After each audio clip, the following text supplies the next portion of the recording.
जिस लेक्चर का टॉपिक है वो ये है कि पॉइंटर का इस्तेमाल क्या है। तो देखते हैं पॉइंटर का इस्तेमाल क्या है।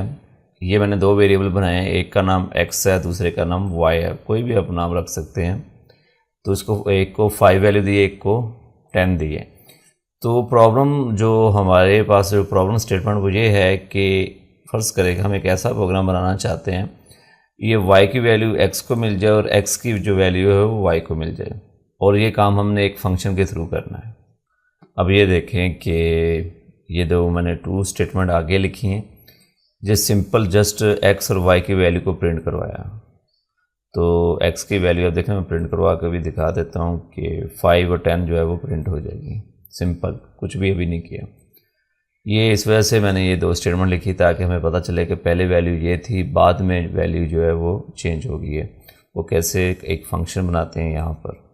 अब ये देखें कि मैंने ये फंक्शन बनाया है, इसके दो जो पैरामीटर है, पहला जो वेरिएबल है, जो पहला वेरिएबल जो लेता है ये उसे पैरामीटर कहते हैं, वो a के नाम से, दूसरा b के नाम से। अब ये इसके अंदर एक और वेरिएबल बनाया टेम्प के नाम से। b ने अपनी वैल्यू किसको दे दी, टेम्प वेरिएबल को। उसके बाद फिर a ने वैल्यू अपनी b को दे दी, और टेम्प के अंदर कौन सी वैल्यू स्टोर है, b की। फिर नीचे जाकर हमने क्या किया, टेम्प को कहा कि तुम वैल्यू अपनी किसको दे दो, a को दे दो। ठीक है। अब इसका प्रोटोटाइप जो है वो मैं ऐसे कॉपी करता हूँ, यहाँ पर हमें ज़रूरत होती है पेस्ट कर देते हैं। और क्योंकि ये वेरिएबल जो है इग्नोर कर देता है प्रोटोटाइप के अंदर, जस्ट डाटा टाइप पास चाहिए होती है प्रोटोटाइप के अंदर ओनली। एक नीचे मैं लाइन लिखता हूँ। ये देखें कि मैंने जस्ट स्ट्रिंग के अंदर ये स्टार स्टार लिख दिया ताकि थोड़ा सा अच्छा लगे स्क्रीन के अंदर, और ये फिर न्यू लाइन हो जाएगा। फिर यहाँ पर मैंने ये वाला फंक्शन जो है वो कॉल किया, इसको x की वैल्यू दे दी और y की वैल्यू दे दी। उसके बाद फिर मैंने इसकी वैल्यू को चेक किया, सिंपल वही स्टेटमेंट दोबारा लिख दी, अंडरलाइन लिख दी, ताकि पता चले कि वैल्यू जो है y की x को मिल गई और x को y को वैल्यू मिल गई है कि नहीं। अब मैं चला कर आपको दिखाता हूँ। ये देखें, जो x की वैल्यू थी वो 5 है, y की जो है 10 है। उसके बाद फंक्शन कॉल करने के बाद भी कुछ भी फ़र्क नहीं पड़ा। अब इसकी रीज़न क्या है पीछे? रीज़न ये हुई कि जब हमने इसको यहाँ पर कॉल किया ना, x दिया और y दिया, तो x की वैल्यू को कॉपी किया इसने और उसने अपने पैरामीटर को दे दी वैल्यू a को, y की वैल्यू को कॉपी किया और b को दे दी, और x y की वैल्यू उधर की उधर ही रही। इसकी कॉपी इनको मिली और कॉपी लेकर इसने जो काम इसने करना था वो कर दिया इस फंक्शन में, क्योंकि कॉल जो हमने इसको किया, ये a की वैल्यू फिर इधर आके इसने दे दी, b की वैल्यू इधर टेम्प में चली। सारा काम इसने करने के बाद जब दोबारा हमने वैल्यू चेक की तो वैसे की वैसी रही। फंक्शन ने अपना काम तो किया, लेकिन हुआ क्यों नहीं है, पीछे इम्प्लीमेंट क्यों नहीं हुआ? उसकी रीज़न ये है कि कॉपी की है ये x y की वैल्यू इसको। तो फिर हमारे पास तरीका क्या है? अगर हम इसको एक्चुअल एड्रेस दे दें, इसको कहेंगे जी x की जो एड्रेस है, मेमोरी एड्रेस, वहाँ पर जाओ, उसके अंदर जाकर उसकी वैल्यू को चेंज करो, तब फिर इसकी कॉपी नहीं जाएगी। अब जो हम फंक्शन कॉल कर रहे हैं, ये कॉल बाय वैल्यू हो रहा है, यानी कि x y की वैल्यू जा रही है, उसकी कॉपी जा रही है, इसको उसे कहते हैं कॉल बाय वैल्यू। हम अब इसको चेंज करते हैं कॉल बाय रेफरेंस। जब आपने कॉल बाय रेफरेंस में चेंज करना है तो पॉइंटर की भी ज़रूरत पड़ेगी। पॉइंटर कैसे? सबसे पहले तो ये जो फंक्शन है इसके अंदर ये जो a है, इसको पॉइंटर बनाने के लिए आपको पिछले लेक्चर में बताया कि स्टार लिखते हैं इसके नाम के साथ। ये लें, स्टार लिख दिया, ये a और b जो है वो पॉइंटर बन गया। अब यहाँ पर भी स्टार लिखें क्योंकि वैल्यू लेनी है हमने। ये ले, मैंने स्टार लिख दिया। और जो टेम्प है ये जस्ट एक वेरिएबल है, इसको पॉइंटर बनाने की ज़रूरत नहीं है। अब देखें क्या होगा। a जो है वो a एज ए पॉइंटर, और पॉइंटर जो होता है वो एड्रेस लेता है, और b जो है वो भी एक पॉइंटर है। तो जब ये दोनों है तो यहाँ प्रोटोटाइप में भी हमें ये स्टार लिख दें।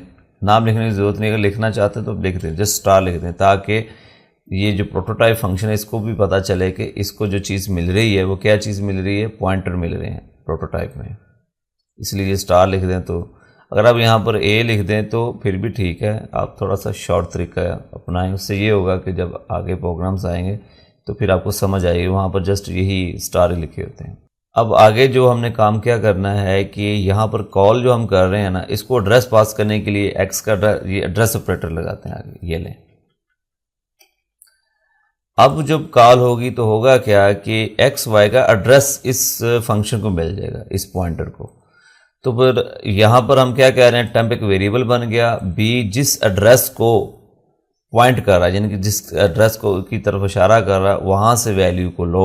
अब कॉपी नहीं जाएगी, एक्चुअल वैल्यू जाएगी कि वहाँ से वैल्यू लो और टेम्प में डाल दो। अब हो क्या रहा है कि ये जो बी है, स्टार बी है, इससे ये मुराद है कि ये पॉइंटर है, इसको हमने यहाँ से एड्रेस दे दिया है, वाई का एड्रेस इसके अंदर है, बी के अंदर, क्योंकि सेकंड ये है तो इसलिए तो ये कहेगा ये वाला एड्रेस इसके अंदर जो लिखा है क्योंकि वाई का है, तो जो जिस ब्लॉक का ये एड्रेस है वहाँ से वैल्यू लो और टेम्प वेरिएबल में डाल दो। ये असाइनमेंट ऑपरेटर की मदद से इसमें वैल्यू है। उसके बाद नीचे आए, ए के अंदर जो एड्रेस होगा वो रैम में तलाश करेगा, एड्रेस की मदद से वहाँ पर जाएगा, वहाँ से वैल्यू लेगा और बी के अंदर जो एड्रेस लिखा है उस ब्लॉक में जाकर वो वैल्यू डाल देगा।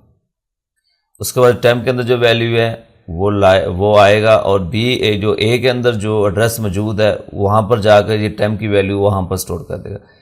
अब इस तरीके से क्या हुआ कि इनको एक्चुअल एड्रेस गए हैं, कॉल बाय से रेफरेंस कहते हैं, जब आप पॉइंटर इस्तेमाल करते हैं एक्चुअल एड्रेस पास कर रहे हैं, हमने यहाँ पर वैल्यू नहीं दी एक्स का, ये एड्रेस दे दिया और वाई का एड्रेस दे दिया।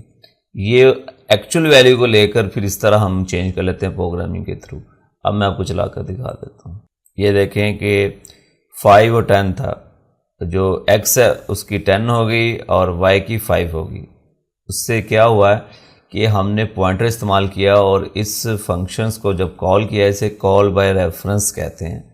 रेफरेंस मीन एड्रेस दे दिया उसको एक्चुअल मेमोरी का, लेकिन पहले जो था वो कॉल बाय वैल्यू था। ये दो कंसेप्ट जो है ये बड़े ही इंपॉर्टेंट है। जब कभी आपका वाइवा होगा प्रोजेक्ट का तो तब भी वो आपसे यही पूछेगा कॉल बाय वैल्यू क्या है, कॉल बाय रेफरेंस क्या है। और एमसीक्यूज़ में एक आधा एमसीक्यूज़ मस्ट आता है, कॉल बाय वैल्यू क्या है, कॉल बाय रेफरेंस क्या है। इसकी प्रैक्टिस करें।